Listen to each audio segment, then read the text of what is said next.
Ya, konvensi rakyat yang digelar di Sentul, Bogor, Jawa Barat diikuti ribuan relawan dan kader parpol pendukung dalam rangka konsolidasi pemenangan Capres-Cawapres Joko Widodo, Kiai Haji Ma'ruf Amin. Calon Presiden petahana Joko Widodo pun tampil di hadapan ribuan peserta konvensi rakyat di Sentul, Bogor, Jawa Barat pada Minggu malam kemarin.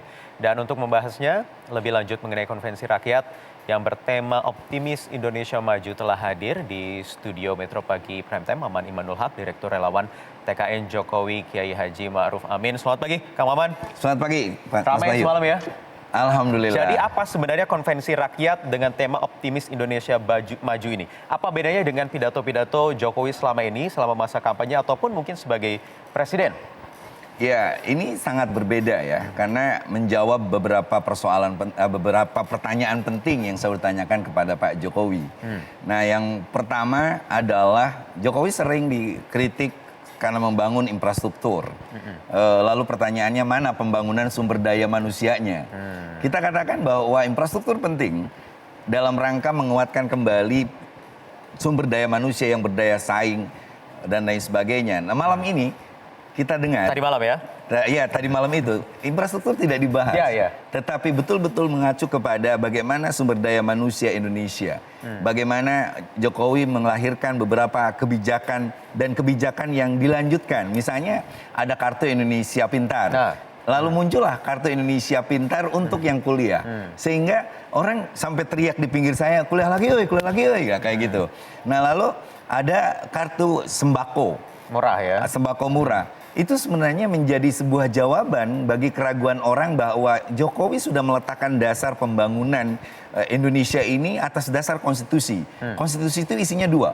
Satu, pembangunan infrastruktur yang mensejahterakan. Yang kedua, membangun sumber daya manusia Indonesia yang bermartabat dan berdaya saing. Pidato yang sangat memukau itu menjawab keraguan selama ini bahwa Jokowi hanya fokus di infrastruktur. Jokowi mengatakan, padahal ini sebenarnya membangun manusia ini sebenarnya kan memang jualannya Jokowi selain infrastruktur. Kalau kita lihat ini dari 2012 ketika maju di Pilkada DKI contohnya. Ada kartu-kartu sakti yang tadi disebutkan yang dimutakhirkan lagi dengan diperluaskan lagi mencapai kuliah, kemudian kartu sembako murah dan pekerja ya? Prakerja. Ya, artinya apakah ini memang ada narasi lama yang ingin dibangkitkan kembali di luar yang selama ini sudah terbangun seperti infrastruktur tadi? Sebenarnya bukan narasi lama, ini bentuk konsistensi Jokowi bahwa dia membangun atas dasar optimisme. Nah, tapi masih ada orang yang masih juga nyinyir, nge-hoax, buat fitnah bahwa seolah-olah Jokowi hanya membangun infrastruktur, tol, bandara, dan lain sebagainya. Sehingga ada kalimat bahwa rakyat tidak akan makan beton, tidak makan semen, dan lain sebagainya. Jokowi katakan infrastruktur penting untuk sebuah negara yang maju. Dan ada kebanggaan nanti untuk mempermudah akses ekonomi, juga sosial budaya. Maka ini loh sebenarnya program yang lebih awal saya luncurkan. Kartu Indonesia Sehat, Kartu Indonesia Pintar, lalu Keluarga Sejahtera. Dan sekarang beliau mengatakan bahwa setelah ini di 5 tahun selanjutnya kita akan lanjutkan. Target-targetnya itu terlihat sekali, termasuk ada kartu prakerja itu.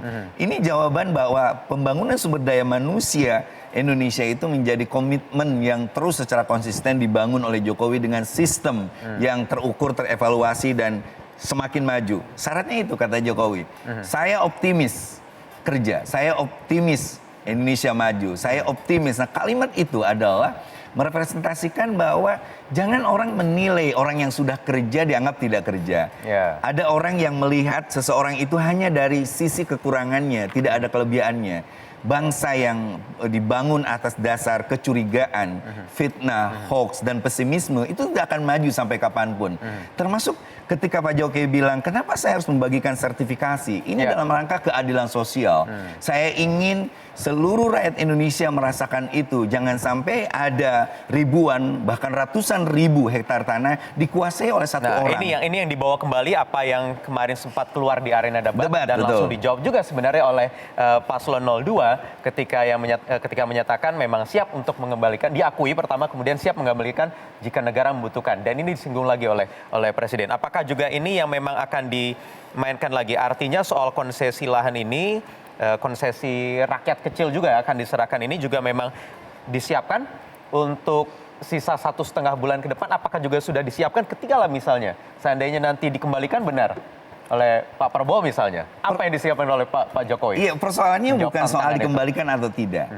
Persoalannya adalah Jokowi mengatakan bahwa selama pemerintahannya dia bekerja untuk rakyat banyak. Konsensi itu betul-betul dimiliki oleh rakyat banyak. 340.000 hektar tanah itu kalau 100 meter persegi bagi seorang bagi rakyat kecil itu 34 juta. Kalau satu tanah itu diisi oleh sekeluarga, bayangkan itu sudah setengah penduduk Indonesia bertinggal-tinggal di wilayah itu. Jokowi mengatakan bahwa saya ingin membagikannya secara luas, menyeluruh dan diakses oleh banyak rakyat Indonesia. Jadi dia tidak akan pernah membiarkan ada sekelompok manusia di Indonesia menguasai begitu besar lahan yang seharusnya dimiliki oleh bangsa Indonesia secara keseluruhan. Sekaligus juga menagih ya siapapun yang Makanya itu yang menarik, Mas Wahyu. Jadi malam itu beliau siapapun ya, siapapun dia bilang termasuk malam ketika, ini juga. termasuk ketika jika mungkin ada orang-orang di sekeliling Jokowi pegang konsesi itu juga Semua, siap, kan? Untuk semua ya pesan ini ya. Bahwa pesan ini bukan pesan untuk kubu sebelah, siapapun termasuk di kubunya Pak Jokowi, di kubu kita, bahwa tidak boleh ada segelintir orang menguasai aset begitu banyak, sehingga rakyat yang seharusnya menikmati lebih banyak ternyata tidak mendapatkan. Makanya teriakan para relawan dan juga partai-partai pendukung tadi malam itu menarik. Balikin, balikin, balikin. itu menarik sekali. Nggak jadi lagu ini. Oke. Banyak kemarin hal-hal baru yang kemarin tertuang dalam pidato Pak Jokowi di konvensi rakyat semalam, sambil membawa salah satunya dengan membawa personalisasi rakyat kecil, Siti Jariah yang dianggap menjadi satu contoh sukses program Keluarga Harapan. Apa yang ingin ditunjukkan sebenarnya Kang dari sosok Siti Jariah ini? Gini, yang pertama ya, beliau memulai pidato dengan pendekatan psikologi kognitif. Dia cerita tentang memori waktu kecil. Oke, dan memori itu menjadi sangat penting karena itu memproduksi kesan dan akhirnya menginternalisasi menjadi nilai. Nah, nilai ini yang terbangun menjadi sebuah kebijakan ketika Jokowi diberi amanat oleh bangsa ini menjadi presiden. Ada kalimat bahwa kami keluarga sejahtera, cenderung sengsara, tapi bahagia. Bahagia itu dioptimiskan bahwa hari ini mungkin ada sebagian rakyat Indonesia yang belum bahagia, tetapi optimisme akan membuat kita bahagia. Bagaimana beliau cerita soal ayahnya yang pedagang kayu di satu pasar. Nah, poin kedua itu yang akan saya jawab, Mas Wahyu. Pidato beliau tadi malam itu menyentuh hal yang besar personal. Saya ingat banget ya kenapa Gus Dur sangat disayangi oleh banyak orang. Karena Gus Dur itu bicara secara personal seolah-olah semua orang merasa dekat dengan beliau. Nah, itu yang dilakukan oleh Jokowi. Jokowi cerita ayahnya dagang di sebuah pasar, dia sebutkan pasarnya. Dia 3 tahun kerja di Aceh, disebutkan daerahnya, di Acehnya. Lalu beliau panggil 2 orang itu, Bu Siti dengan Bu Rodia, dan dimunculkan. Ini mengatakan bahwa dia bekerja untuk rakyat. Karena dia berasal dari rakyat kecil, dia bergumul dan bergaul dengan kehidupan yang nyata, maka dia ingin mengatakan bahwa saya bekerja untuk sebuah memori yang terinternalisasi dalam jiwanya. Tidak mungkin saya bekerja untuk kekuatan besar, kelompok-kelompok yang ingin menguasai Indonesia. Dia ingin bekerja hanya untuk rakyat dan untuk kebahagiaan rakyat. Itulah optimisme itu dibangun, sehingga orang yang dengerin akan yakin ya, termasuk yang apalagi yang di dalam, bahwa walaupun saya bukan siapa-siapa, bukan turunan siapa-siapa dan tidak apa-apa, tapi kalau saya bekerja, saya berprestasi, saya jujur, saya sederhana, saya bisa seperti Jokowi. Dan ini ingin menunjukkan bahwa Jokowi bukan saja dekat dengan Wong Cilik, tapi juga bagian dari Wong Cilik itu sendiri ya. Iya, dia bergumul dan bergaul dengan orang Cilik itu. Orang pasar, tinggal di ikut-ikut dengan orang tuanya, bekerja di pasar. Ya, apalagi kan kalau lihat visualisasinya, kita lihat bagaimana Jokowi ketika itu masih culun, membawa ini waktu dia di Mebel dan sebagainya. Sehingga itu mewakili kita banget. Oh, ternyata jadi presiden nggak perlu anak menteng. Oke. Pertanyaannya kemudian selanjutnya, apakah dengan pidato di konvensi rakyat kemarin itu bisa semakin menggeruk potensi-potensi suara yang masih belum bisa ada kelompok milenials yang katanya masih apatis, masih belum menentukan pilihan atau mungkin swing voter. Apakah dengan pola-pola konvensi rakyat seperti ini kah? Anda sebagai direktur relawan? Iya, Swing voter lumayan masih besar ya, di atas 15% dari beberapa survei. Nah ini sebenarnya menjadi gong kepada seluruh relawan dan juga partai-partai pendukung untuk melihat bagaimana format dari cara kampanye kita di 50 hari terakhir ini. Formasi kita satu, tidak boleh ada hoax fitnah seperti yang disebarkan oleh dua orang ibu-ibu yang terus-terusan ngomong sara, ngomong agama, ngomong sesuatu. Metro Pagi. Misalnya kalau Jokowi jadi presiden nanti akan dilegalkan pernikahan sejenis, itu kan salah sekali, itu fitnah. Saya katakan di Metro TV kemarin.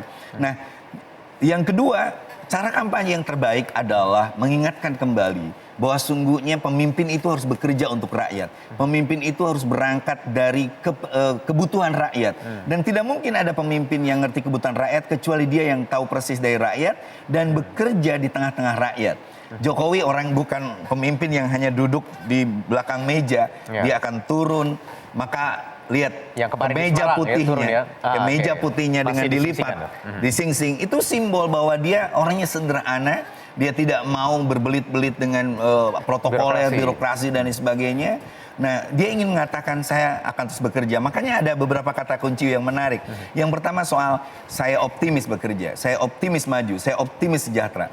Yang kedua kata kuncinya saya siap mengabdi, meneruskan perjuangan ini karena ini adalah panggilan untuk rakyat. Nah, ini dua kata kunci itu yang nanti akan di breakdown oleh para relawan di tengah-tengah masyarakat, door to door canvassing. Door to door itu ya, door to door canvassing. Di sisa 50 hari terakhir ini. Betul, dan juga ada beberapa narasi-narasi kecil yang akan dimasukkan terutama oleh para dai, karena sebentar lagi ada Isra Mi'raj. Sudah mulai para dai bertanya, Kang Maman, kami isinya apa? Saya bilang isinya adalah tentang bahwa agama menjadi spirit transformasi dan perdamaian. Agama Isra itu artinya bekerja, bergerak. Isra itu artinya bekerja keras. Baru Mi'raj. Mi'raj itu maju, naik, ada peningkatan. Nah, isi-isi itu yang akan nanti terdengar dan kita tidak akan pernah, mudah-mudahan tidak akan mendengar lagi tempat-tempat dakwah jadi fitnah.